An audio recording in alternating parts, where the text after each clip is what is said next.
boa tarde, galerinha! Sejam todos muito bem-vindos a mais uma das nossas aulas aqui do curso técnico de informática no canal Educação. É uma grande alegria estar com todos vocês hoje, né? Nesta sexta-feira, nesta tarde de sexta-feira, eu ainda estou na manhã, pessoal, eu ainda estou na manhã. Nesta tarde de sexta-feira, então todos sejam muito bem-vindos. Hoje nós daremos continuidade à nossa jornada na linguagem C, né? Na linguagem de programação C. Você que está chegando agora, né? Vai se aproximando, vai chegando, pega o seu material, pega seu caderno, seu lápis, para você realizar os seus registros, porque hoje nós daremos início a um conteúdo muito importante, que é o conteúdo de matrizes, tá? Então, turma, a aula de hoje nós iremos fazer uma revisão geral sobre vetores, porque é importante, porque se não entende vetor, não dá para entender matriz, ok? E aí, galerinha, nas nossas outras aulas, na segunda e na terceira aula, nós iremos falar mais sobre a parte da teoria da matriz, o que é uma matriz, como elas funcionam, como é que a gente utiliza o sistema de for, o loop, né? O loop de repetição, para como é que a gente vai conseguir andar por essa matriz, tá bom? Porque uma matriz é muito semelhante com um vetor, só que existe uma outra estrutura nova que a gente precisa aprender. E aí, pessoal, a gente precisa de muita atenção e dedicação. Então, de já, todas as atividades que eu passar ao longo da aula, realizem os registros. Ah, professora, mas eu consigo fazer isso depois, quando você passar o slide para a gente. Pessoal, façam isso na hora da aula. Porque quando vocês estiverem em casa, se vocês já estiverem registrados, é um segundo momento que vocês terão acesso àqueles exemplos. Porque quando a gente olha no quadro e a gente escreve no caderno, nós estamos lendo, interpretando, copiando. Isso ajuda a fixar na nossa cuca a sintaxe da linguagem C, tá bom? Então, vamos dar início, galerinha, à nossa aula de hoje. Lembrando, nosso conteúdo de hoje é o dimensionamento de uma matriz, atribuição e obtenção de valores em uma matriz também, tá bom? E aí, galerinha, vamos dar início à nossa jornada de hoje. O objetivo da nossa aula é nós conhecermos um pouquinho mais sobre as matrizes, quais são as suas estruturas, as suas aplicações, entender como é que a gente insere um atributo em uma matriz, como a gente consegue ter acesso a esse atributo dentro de uma matriz também, tá bom? E aí, galerinha, como vocês já conhecem, eu sempre deixo aí para vocês o nosso QR Code do nosso grupo do WhatsApp. Lembrando que se você ainda não entrou no grupo, entra lá no nosso grupo do WhatsApp do turno da tarde. Se você não tem algum material, se você está precisando de algum conteúdo, tem alguma dúvida, quer uma explicação que você talvez tenha tido vergonha ao longo da aula de falar alguma coisa, pode conversar comigo, tá? Os professores mediadores também se encontram nesse grupo, então eles me ajudam bastante.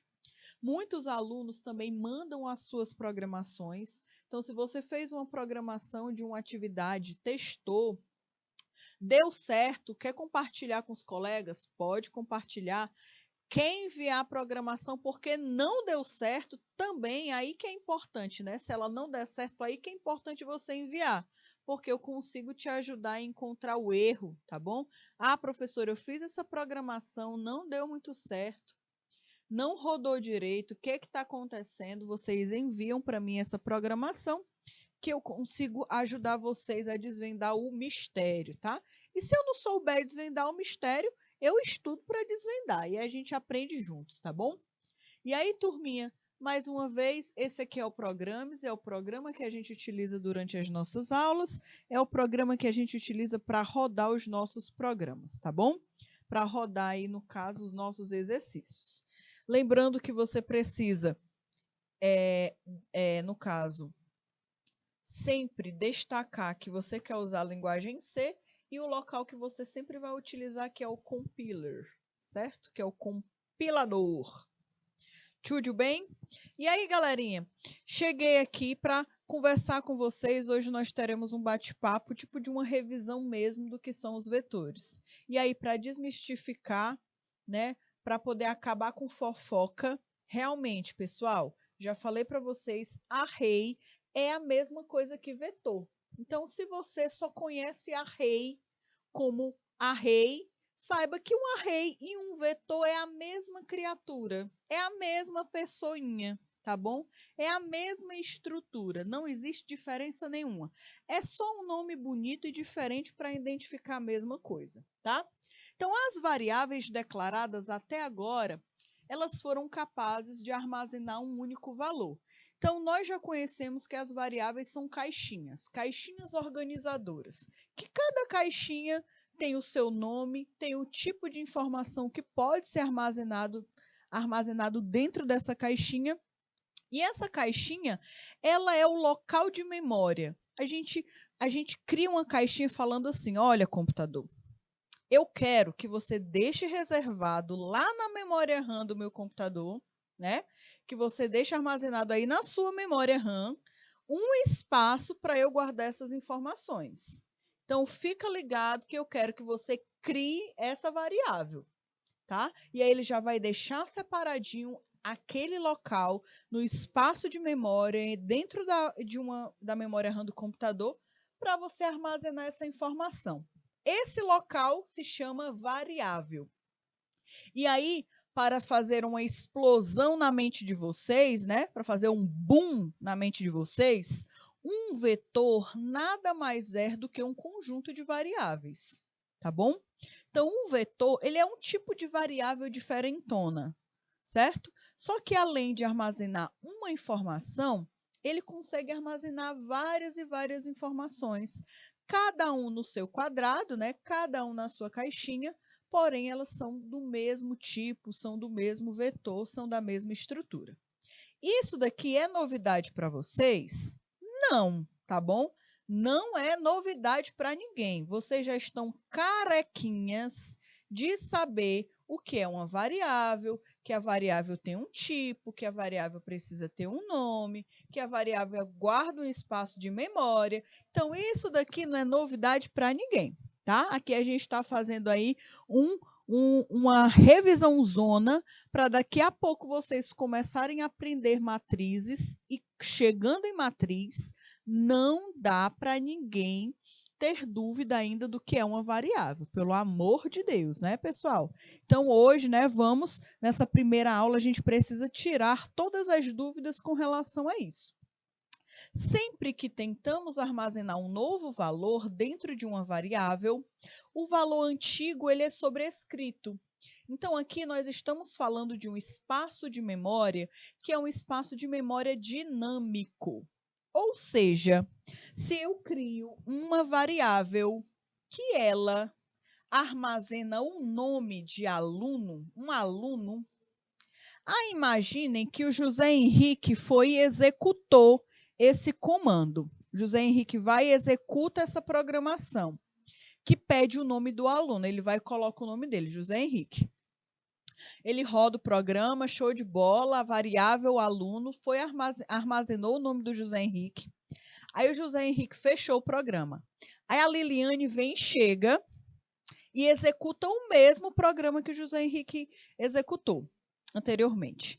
Aquela variável que estava armazenando o nome do José Henrique, quando ele fechou o programa, acabou com informação lá dentro, certo? As informações, acabaram, saíram, ela ficou vazia de novo, pronta para receber o nome da Liliane, por exemplo, tá?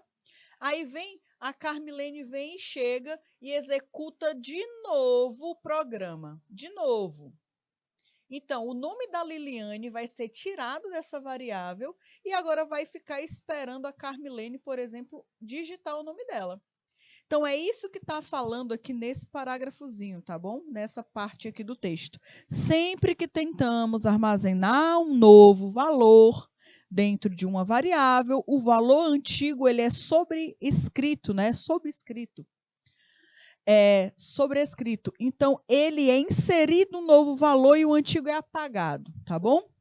E aí, turma, aqui para vocês ficarem ligadinhos, nós temos um exemplo de uma programação que nós temos aqui a inclusão das bibliotecas, que vocês já estão sabendo quem são elas, né? A biblioteca include stdio.h, include stdlib.h, são as duas, uma das principais bibliotecas que nós utilizamos na linguagem C. Primeiro ponto, nós temos aqui a primeira linha de código, a criação da nossa função principal. Todo mundo já sabe disso aí. Nós temos aqui, ó, a abertura da chave, fechamento de chave. Isso significa que eu abri e eu fechei a minha função principal. Então, até agora que está tudo ok. Neste caso, eu estou criando uma variável do tipo float, tá? Só Deus sabe o que ela vai armazenar, mas já já a gente descobre. Então, eu tenho uma variável x do tipo float que já está recebendo o valor 10. Então, o programador ele já está determinando qual é o valor desta criatura.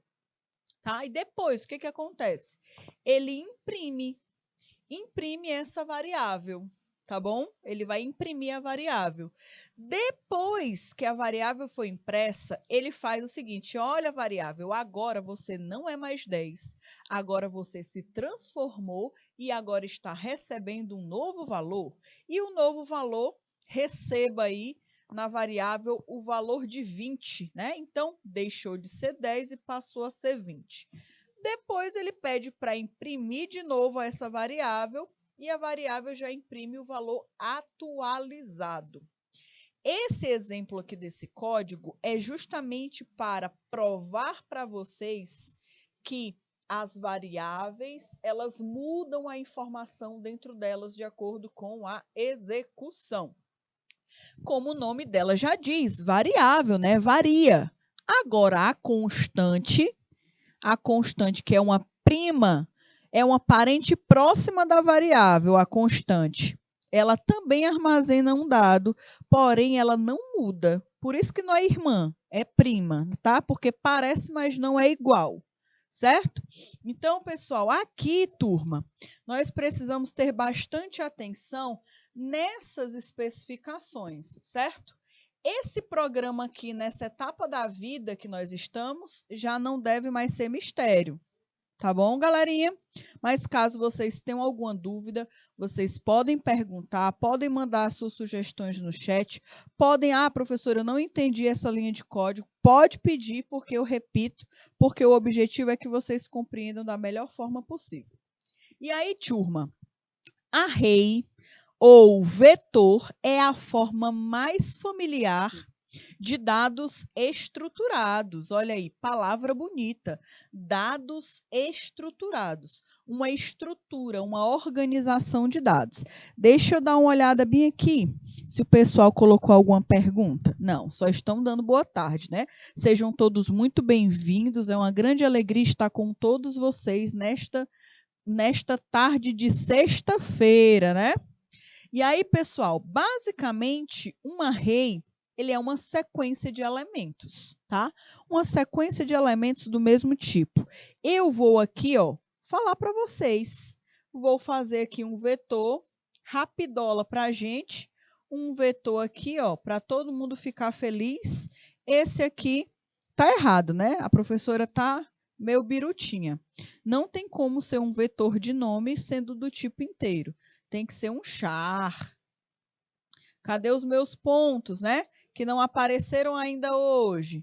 Os pontos, os meus alunos, que são os meus pontos, que me dão as dicas durante a aula. Se já estiverem aí online, manda um oi, manda um alô, tá? Porque vocês sabem que eu passo a aula inteira precisando de vocês, pedindo ajuda. Então, basicamente, um array é uma sequência de elementos do mesmo tipo, identificados aí por um índice. Então, essa descrição que eu acabei de fazer aqui, ela é a mesma coisa do que isso aqui, ó. Vou desenhar aqui para vocês. Eu estou criando isso aqui, 1, 2, 3, 4. É isso que eu estou fazendo. E esse vetor, ele vai armazenar um nome, por exemplo, tá bom? Então, é isso aqui que acontece, tá certo, turma? É isso aqui que está acontecendo. A ideia de um array, onde cada elemento é um vetor, é bastante simples. Cria um conjunto de variáveis do mesmo tipo, utilizando aí apenas o nome. Então, o nosso vetor, ele tem o mesmo nome, porém, cada um desses quadradinhos, eles têm um endereço diferente. Cada um desses endereços, tá? Cada um desses endereços armazenam aí uma informação específica, tá certo, galerinha? Outro ponto importante, o array, né? Quais são os problemas, né, que podem acontecer aí com o array? Imagine o seguinte problema. Vamos aí, que vai começar os jogos, eu vou precisar começar a pedir a ajuda de vocês. Então, deixa eu dar uma olhada aqui quais são os polos que já estão aqui na ativa, certo? Com a gente. Pessoal aí de São Gonçalo, deixa eu dar uma olhada, de Inocêncio. Cadê? Olha aí o pessoal de São José do Peixe. Olha, povo, eu vou perturbar vocês hoje, né? Olha, vocês aparecem por aqui, viu? Mandem um alô, comecem aqui a responder. Já vou passar umas atividades, eu quero a ajuda de vocês. Pessoal de Alagoinha, Bonfim, pessoal de Betânia do Piauí, o povo que é calado, olha, o pessoal de Gardênia. Turma, é importante que vocês, né, participem, viu? Pessoal de Cristalândia, né? São José do Peixe, muito bem. Olha aí, que coisa boa. Então, tem muita gente aqui, né? Ah, então tem muito ajudante hoje para me ajudar na aula, né? Hoje tem muita gente para me ajudar. Então, vejam aqui, turma. Imagine o seguinte problema. Leia as notas de uma turma de 5 estudantes e depois imprima as notas que são maiores do que a média da turma. Um algoritmo para esse problema poderia ser mostrado a seguir. Vamos dar uma olhada. Observem aí esse array, tá? Na verdade, observem aí esse exercício. Observem aí esse exercício. Eu quero que vocês analisem esse exercício e eu quero que vocês me digam o que esse exercício vai dar como resultado. Eu não entendi esse exercício, preciso da ajuda de vocês e eu quero que vocês sejam os meus investigadores, tá bom? Me digam aí o que vai acontecer, qual é o resultado que vai aparecer neste meu algoritmo, certo? Vou dar um tempinho para vocês anotarem esse exercício e no final eu não quero só o exercício anotado, não. Eu quero o resultado dele, tá bom? Eu quero o resultado dele. E aí, no caso, eu quero que vocês verifiquem para mim qual é o resultado final. Final, tá certo? Tem um monte de si aí, de já não tem nenhum vetor, tá? Então, tá mais simples.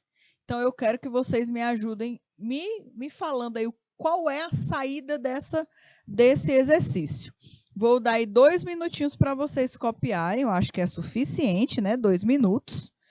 E aí vocês copiam, podem copiar e discutam com seus colegas aí em sala qual é o resultado desse exercício, tá? Então, 2 minutinhos aí para vocês.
Então, turma, olha aqui, pessoal, esse exemplo, ele é um exemplo simples, certo? Ele é um exemplo que a gente ainda não está utilizando nenhum tipo de vetor, nenhum tipo de estrutura, não, tá bom?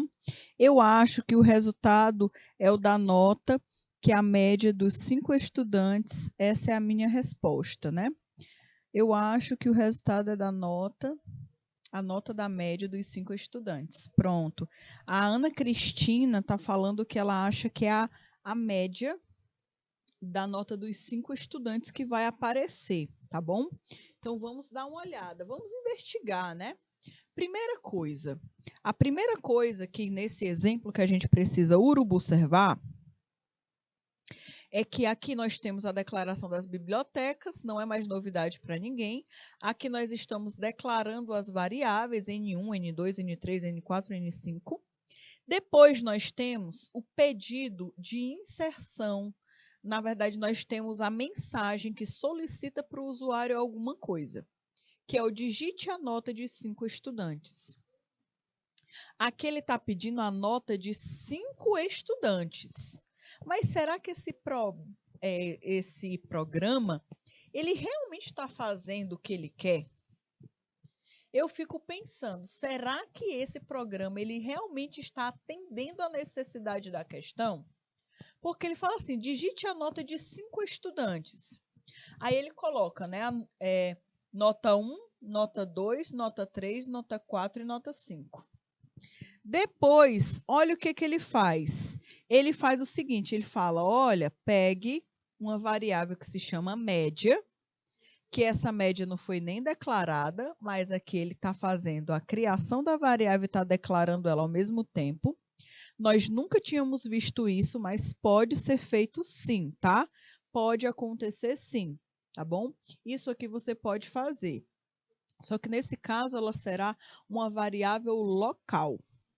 Aí, galerinha, outro ponto importante que a gente precisa analisar é que ele está fazendo o seguinte, a média ela está pegando todas as 5 notas e está dividindo por 5.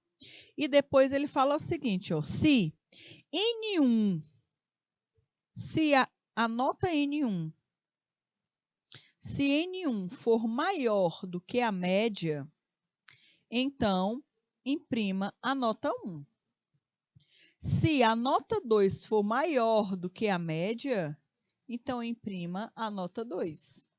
Se a nota 3 for maior do que a média, imprima a nota 3. E assim sucessivamente, tá? Então, aqui, a gente nem sabe de quem é, na verdade, cada nota.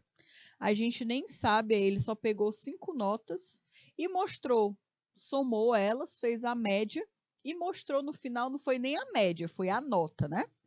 Deveria, então, ter impresso diretamente, tá bom? Então, olha aqui. O algoritmo anterior, ele tem alguns probleminhas, tá? Ele tem algumas coisas que poderiam ter sido melhoradas. O algoritmo anterior, ele apresenta uma solução possível para o problema apresentado. Porém, essa solução ela é inviável para grandes quantidades de alunos. Imagine se tivéssemos de processar as notas de 100 alunos, né? E aí você, Ana Cristina, está correta, tá bom? Está correta sim, tá bom? A sua resposta. Muito obrigada pela sua participação. Então, olha aqui, pessoal. Aquele algoritmo, ele está correto de uma certa forma? Até que está. Com 5 notas. Porém, se vocês perceberem, vou até voltar aqui para vocês observarem, ele repete muito código. Ele faz um monte de scanf, faz um monte de if. Isso aqui é porque é 5 notas. Imagine se fossem 100 notas. Ia ter 100 scanfs e 100 if. Era um código gigantesco, pessoal. Então, isso torna o programa inviável. O programa se torna grande, demora para ser compilado, pega muita memória. Isso prejudica a execução de um programa na vida real de verdade. Por isso que existem outras formas mais dinâmicas de se executar um código. Então, imagine aí se a gente tem esse desafio. Então, olha aqui. Para 100 alunos, precisamos de uma variável para armazenar a nota de cada aluno. Ou seja, a gente teria que precisar de 100 variáveis. Gente, é variável demais, não tem condição, né? Precisa ter uma outra forma de armazenar esses dados. Então, aquele exemplo lá anterior que eu mostrei para vocês, ele não é a melhor solução para resolver os nossos problemas, tá? Um comando de leitura para cada nota, olha outro problema que nós teríamos. Sem scanf, não tem quem aguente escrever isso aqui. Até o Ctrl+C, Ctrl+V seria cansativo. Um somatório de 100 notas, um comando de teste para cada aluno e 100 comandos if. Não tem quem aguente criar tantos comandos, né? É uma estrutura assim inviável. Por isso que a gente utiliza o tal do nosso coleguinha, que nós já somos best friends forever, do array, do vetor. Ele já faz parte do nosso cotidiano, ele é um colega nosso, né? Que a gente está com ele já algumas aulas, então ele não é mais um desconhecido para nenhum de nós. Então, olha aí, as variáveis, elas possuem uma relação entre si quando elas são do mesmo tipo, quando elas armazenam o mesmo tipo de informação.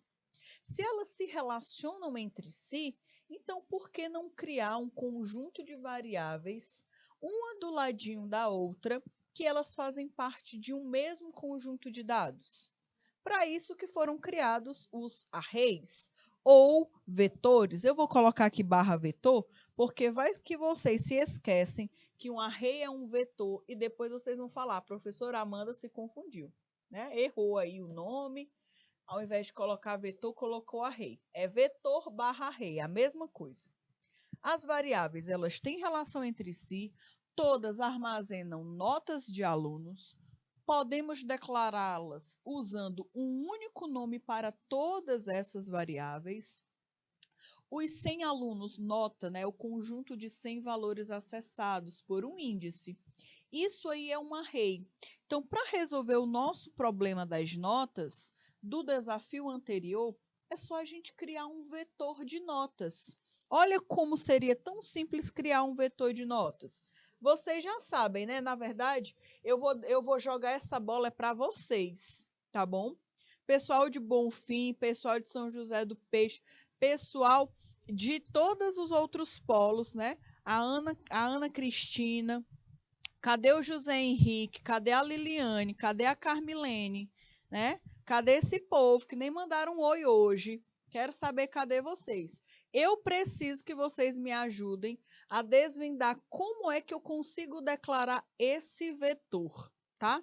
Esse vetor aí que eu estou pedindo é um vetor de notas que possui 100 posições, tá? Que deve ter 100 posições.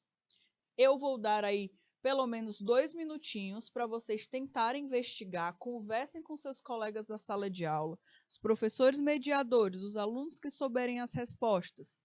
Peça para eles lhe falar, né? Lhe falarem. Peçam para eles escreverem no papel, para você digitar no chat, para você comunicar para a gente aqui. Coloque o nome dos alunos que responderam a atividade para que eu possa agradecer. E aí, pessoal, eu quero que vocês me digam como eu consigo declarar esse vetor. Eu me esqueci e preciso da ajuda. Então, 2 minutinhos aí para vocês, tá bom? 2 minutinhos.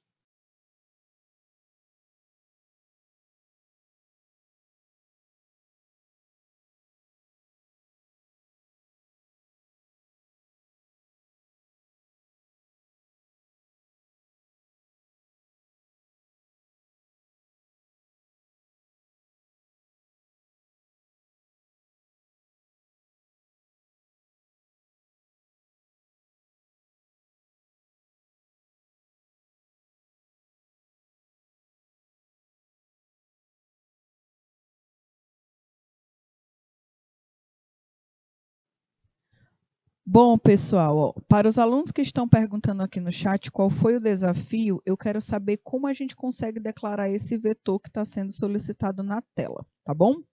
Como se declara esse vetor que está sendo solicitado na tela. Está terminando o tempinho, vocês ainda têm um restante do tempinho que está na tela, e já já a gente retorna para desvendar esse mistério.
Pronto, turminha. Deixa eu dar uma olhada aqui nas respostas, né? A Elida Sofia já respondeu aqui a questão. Quero saber cadê a resposta dos outros, tá? Então, se você sabe, você já pode colocar aqui no chat. De acordo com o que a Elida Sofia colocou, ela colocou o seguinte: nós poderíamos definir esse vetor como float, tá? Uma boa dica, porque as notas normalmente elas possuem casas decimais, então o tipo de dado está correto, tá, Elida? O nome do vetor é notas e o tamanho 100. Então, a forma que a Elida escreveu, né, aqui no chat está totalmente correta. Eu vou até aqui, float, colocou o nome notas, colocou exatamente da forma correta, tá? Então, está corretíssimo, parabéns. Então, essa aqui é a forma mais fácil de conseguir declarar esse vetor. A gente coloca o tipo de dados, nós colocamos o nome do vetor que a gente deseja que ele seja chamado e nós colocamos entre colchetes a quantidade de informações que poderão ser armazenadas nesse vetor, tá bom? Ok? Então, é o Hélida, né? Tá certo, o Hélida. Tá bom, Hélida, desculpa. Mas o importante é que deu certo, né? Agora não erro mais, viu? Não erro. Então, pessoal, olha aqui. Ainda falando dos arrays ou vetores, eles são agrupamentos de dados adjacentes na memória. Nós temos aqui a sintaxe da declaração desses arrays, que a gente já conversou sobre elas, tá? É o tipo de dado, o nome do dado, entre colchetes o tamanho e ponto e vírgula. O comando acima, ele define um array através do seu nome. Outro ponto, ele é capaz de armazenar um tamanho de elementos aí de acordo com a necessidade do programador. E aqui nós temos, ó, no caso, né, ele aqui definiu como um int, porém o da Elida está declarado da forma correta, tá bom? Esse aqui do slide está correto? Tá, mas está um pouco incompleto. Da Elida está mais correto. Então, aqui, notas, normalmente a gente coloca como tipo de dado float mesmo. Gostei, gostei. E aí, pessoal, olha aqui. O tamanho do array, ele deve ser um valor inteiro. Um inteiro ou um constante. Isso vai depender da sua necessidade. Eu não sei se está dando para vocês visualizarem direitinho, mas eu vou escrever aqui na tela, do lado, tudo que está sendo escrito aqui, tudo que está escrito nesse texto. Então, eu vou colocar o seguinte, ó, aqui tem um inteiro. Deixa eu apagar aqui. Vou colocar do outro lado. Eu tenho um inteiro, um int. Esse inteiro, ele é uma constante m, que o valor dela é 100, por exemplo. Aí eu tenho uma outra variável inteira, que é o valor 1, vetor 1, de tamanho 100. Eu tenho aqui um outro valor, vou colocar aqui embaixo, tá? Um int, onde o vetor ele é o V2 e o tamanho dele é n, tá bom? A gente não sabe o tamanho dele. E nós temos aí um outro que é o int, que é int V3, que o tamanho do vetor é m.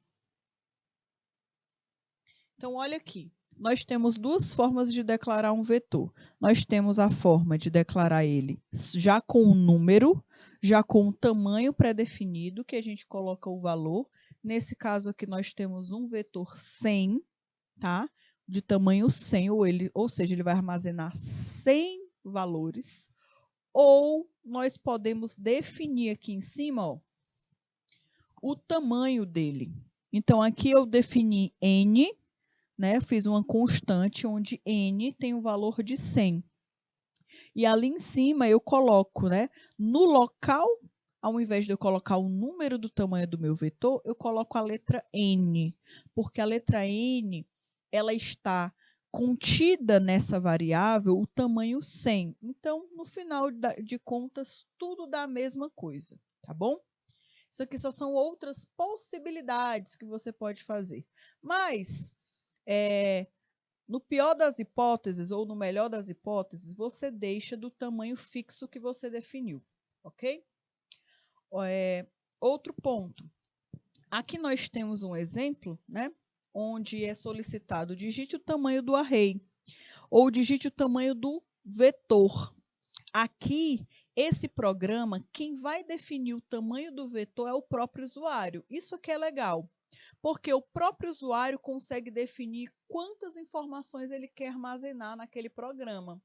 Então, se eu quero um vetor de 10 números, eu defino que eu quero que o meu vetor tenha 10 números. Esse programa aqui, esse código faz isso.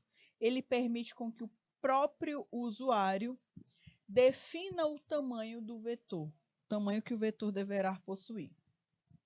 E aí, pessoal, eu trouxe para vocês mais um exemplo.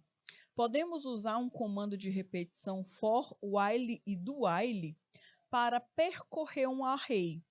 Nós utilizamos normalmente a estrutura for. Até agora, todos os exemplos que nós fizemos, todos eles, nós sempre utilizamos a estrutura for para percorrer todo o array, tá bom? Que tem aí a inicialização do contador, tem a pergunta, tem um incremento do meu contador. Isso tudo a gente faz com o for. Porém, nós podemos utilizar também outra estrutura de repetição, que é o while e o do while, tá? Mas aqui nesse exemplo, nós temos também a utilização do for. De já, pessoal, eu quero saber o seguinte. Aqui, eu vou dar um tempo para vocês, mas eu quero saber aqui qual é a condição de parada. Qual é a condição de parada, né? Qual é a parada desse vetor? E o outro ponto que eu quero saber é qual é o resultado que vai sair. Qual é o resultado final, tá bom? Qual é o resultado? Então, essas são as duas perguntas. Eu me contento já com a condição de parada, mas se conseguir falar o resultado ainda é melhor.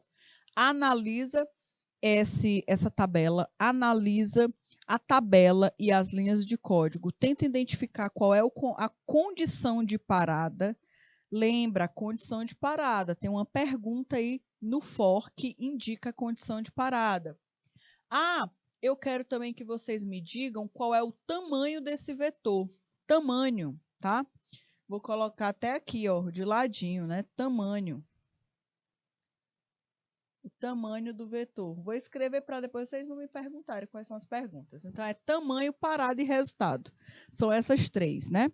Três perguntas. Tamanho, parada e resultado desse vetor. Vou dar 2 minutinhos para vocês copiarem essa atividade. Só a estrutura do código mesmo, tá, pessoal? Esses outros textos vocês não precisam copiar, não. Só os comandos. E aí, galerinha, vocês vão investigar. Eu quero saber qual é a condição de parada do vetor, qual é o tamanho desse vetor e qual é o resultado final. 2 minutinhos aí para vocês.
Pronto, pessoal. Deixa eu dar uma olhadinha aqui nas respostas de vocês. Tem como subir só um pouquinho as mensagens do IPTV, Nina, por favor? E aqui nesse caso, deixa eu dar uma olhada aqui o pessoal do YouTube. Bom, olha aqui, o pessoal de Taueiras, eles falaram que o tamanho do vetor é o tamanho 5. O pessoal também de Taueira falou que a condição de parada eles acreditam que seja o número 6, tá? A Wélida, deixa eu dar uma olhada se eu falei corretamente, eu acho que é Wélida. A Wélida falou que o vetor é 5, tá? E a condição de parada também é 5, tá bom? Vamos tentar investigar juntos, turma, para a gente identificar o que está acontecendo aqui. Como é que a gente consegue definir o tamanho do vetor? O tamanho do vetor, pessoal, a gente consegue definir na declaração do próprio vetor. Tá? Então, a linha de código que é declarado o vetor, a gente já consegue identificar o tamanho dele. Nesse caso, é essa linha aqui, ó, que eu coloquei a setinha, tá bom? Aqui eu estou fazendo o seguinte, int lista, ou seja, eu estou criando um vetor de nome lista do tipo inteiro, e aí ele está falando assim, ó, 5. Aqui eu estou definindo o tamanho do vetor. Aqui eu estou falando que o meu vetor terá 5 posições, terá 5 tamanhos, né? E aí quem respondeu aí o pessoal de Taueiras, colocaram aqui o nome, né? Foram os alunos José Henrique, a Liliane e a Tainara. Muito bem. Olha aí, estou gostando de ver. E aí, pessoal, esse daqui é a forma que a gente consegue declarar o vetor, tá? Definir o tamanho dele. Outro ponto importante, eu pedi para vocês identificarem a parada, o comando de parada. O comando de parada eu vou escrever aqui em cima onde estava o nome parada, tá? A gente define através dessa pergunta. I, que é o contador, é menor do que 5? Enquanto essa pergunta ela for satisfeita, enquanto o meu contador ele for menor do que 5, ele vai funcionar. Agora, a partir do momento que o i ele não for menor do que 5, esse programa para, tá? Então, a condição de parada é que o i seja 5, tá bom? Então, a condição de parada é o número 5, ok? E aí, turma, deixa eu dar uma olhadinha aqui. Pronto. Deixa eu dar uma olhadinha. E aqui o resultado, turma. Olha aqui o que é o resultado. O resultado desse programa é a variável soma. A variável soma, ela é o resultado desse programa. E olha aqui o que está acontecendo com a soma. Soma, ela é 0, ela começa sendo 0. Porém, ele fala o seguinte, olha, soma sempre vai ser, soma começa com 0, né? Então, soma aqui é 0. Aí, ele sempre vai pegar 0 mais o valor do índice. O primeiro índice é 0, então vai ficar assim, ó, 0, 0. Então, o primeiro resultado aqui, ó, de soma é 0, ok?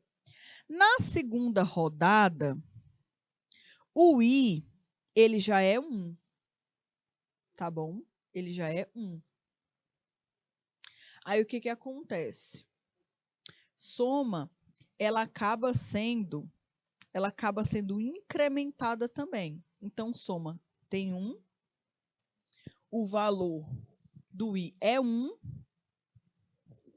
no caso, ele aqui não identificou a forma correta, né? Aqui não deveria ser 3, aqui deveria ser 2, tá bom? Soma. Deixa eu dar uma olhadinha. Ah, agora entendi. Não, desculpa.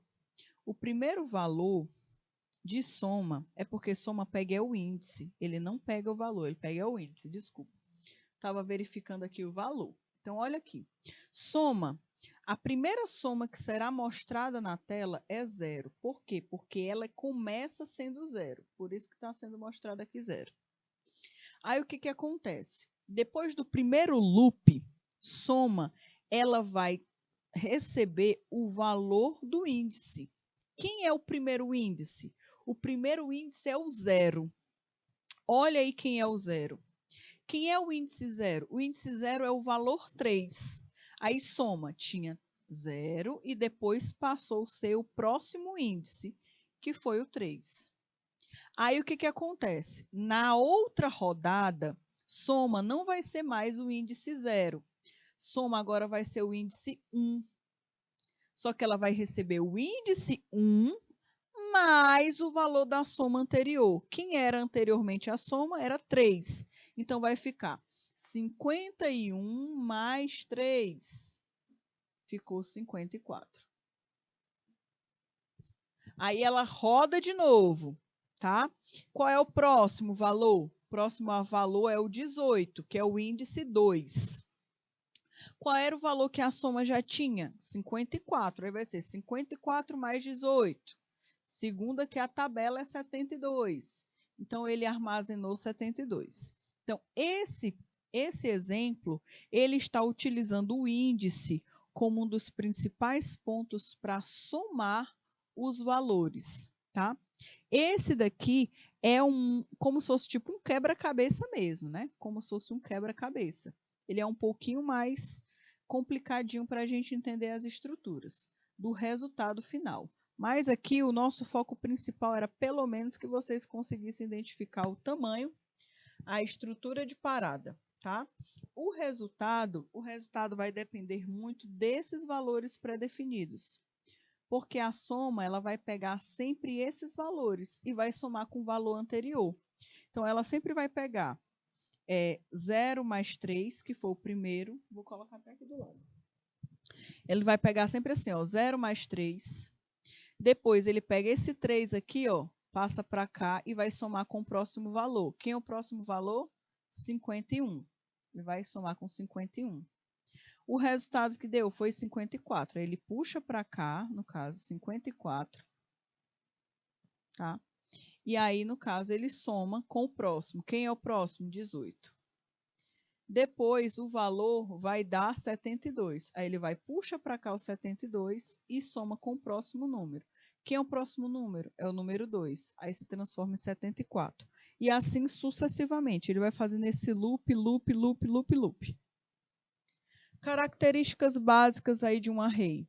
Ele tem uma estrutura homogênea, tá? São elementos do mesmo tipo. Todos os elementos da estrutura são iguais. Cada elemento do array tem um índice próprio.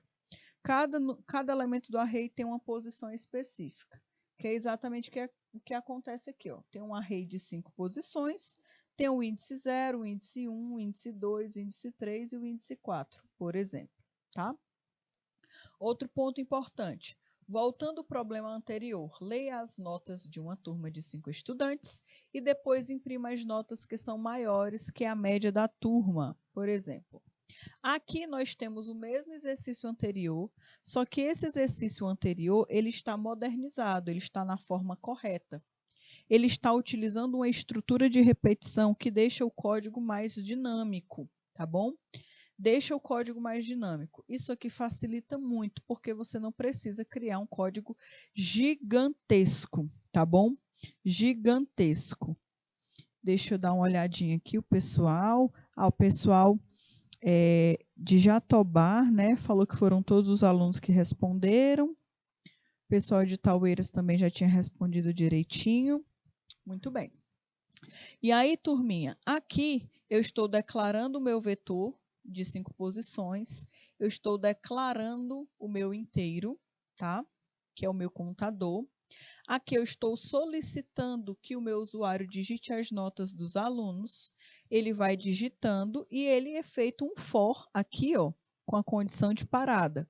Quantas notas serão digitadas pelo usuário? Primeiro, o índice começa com 0. 0 é menor do que 5? É, então pode para o próximo. Aí ele vai digitar a segunda nota. 1 é menor do que 5? É, então pode digitar a próxima nota, né? Porque aumenta o i. 2 é menor do que 5? É, então pode digitar a próxima nota. 3 é menor do que 5? É, então pode digitar a nota. 4 é maior do que 5? É menor do que 5? É, então pode digitar, no caso. Quando ele chega na próxima rodada, que é o 5, que ele pergunta, 5 é menor do que 5? Fala, não, não é, então pode parar. Então, no caso, ele só vai permitir escrever 1, 2, 3, 4, 5 notas, tá? Justamente o tamanho do array, 5 posições, tá bom? Então, esse for aqui, ele está fazendo exatamente isso. Ele está indo de casinha em casinha, fazendo justamente a declaração das notas. Deixa eu voltar aqui.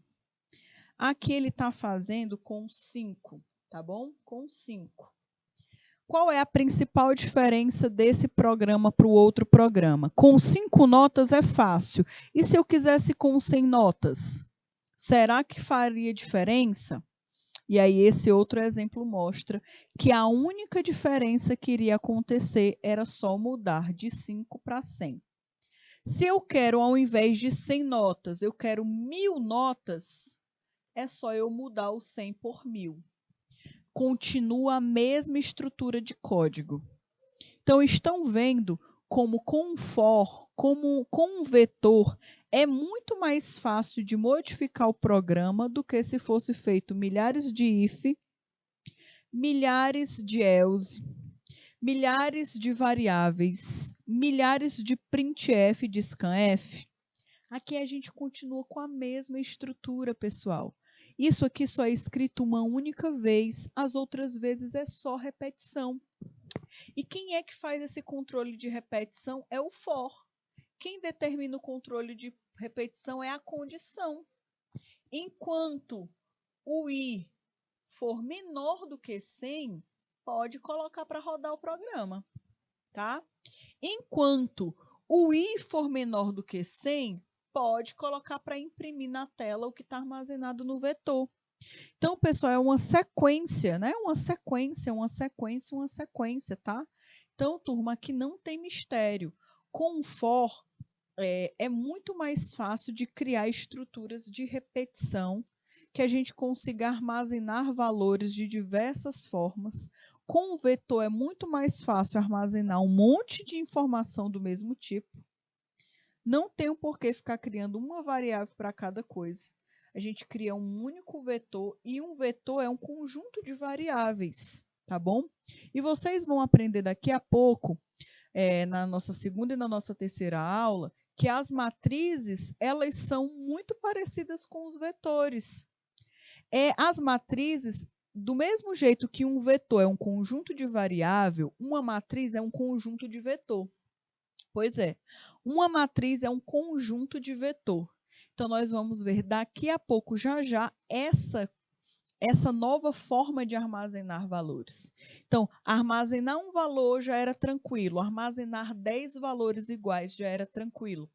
Armazenar 100 valores iguais com o vetor fica tranquilo também.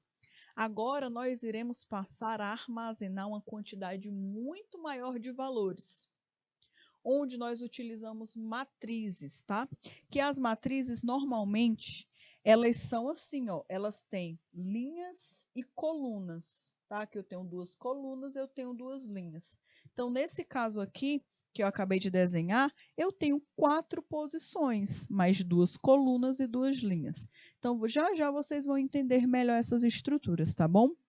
Ok? E aí, galerinha, é importante que vocês copiem todos esses exemplos, ok, galerinha? Então, turma, é importante que vocês também fixem essa informação da estrutura e da sintaxe do vetor, tá bom? Tá certo? Então, a gente vai dar um intervalinho entre essa aula e outra e já já a gente continua a nossa aula. Até já já, pessoal!